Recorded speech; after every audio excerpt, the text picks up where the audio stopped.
Congress effective tonight. It's going to leave a huge opportunity for someone in our Northwest Georgia seat. Yeah, voters will have a chance to make that decision. The 14th district includes the city of Rome. That's where we find co-anchors of Sunday mornings, The Georgia Vote, Faith Jesse and Zach Merchant. Faith and Zach, you taped a special episode of The Georgia Vote today on the campus of Berry College there in Rome. What are political strategists telling you about today and what they see happening from this point on? Yeah, guys. Well, first off, hello from beautiful Northwest Georgia. As you pointed out, we are here on Berry College's campus. Just a few hours ago, Faith and I, along with our panel of Georgia Vote political analysts, a professor from the school here, all trying to tackle that same question. How did we get here? What does today mean? Because it is a monumental day in the history of Georgia's 14th congressional district, where we are right now. And then, of course, what comes next? Absolutely. Marjorie Taylor Greene, extremely popular in this district that has long been red.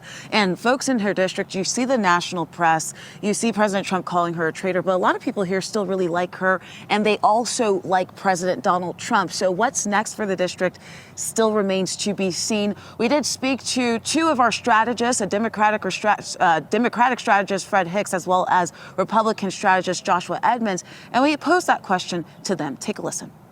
This is a day that I think Democrats once upon a time would have been excited to see, and now we're not so excited because in some ways she's become an ally of Democrats, and I would say an ally of Americans. We're not quite sure what's on the other side of this election.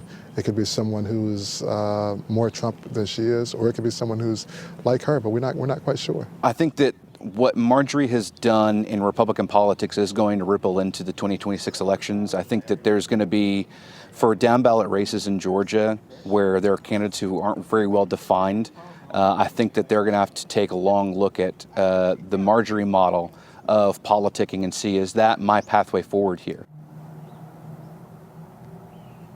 Keep in mind, this is a woman who was not in politics before she entered into Congress 5 years ago.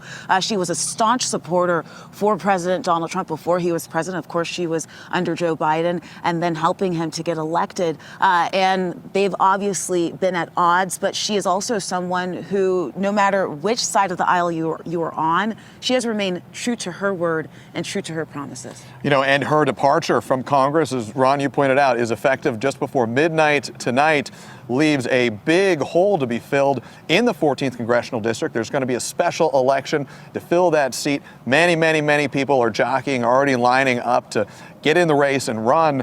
And let's kind of situate ourselves in history right now as we wrap up. It's January 5th.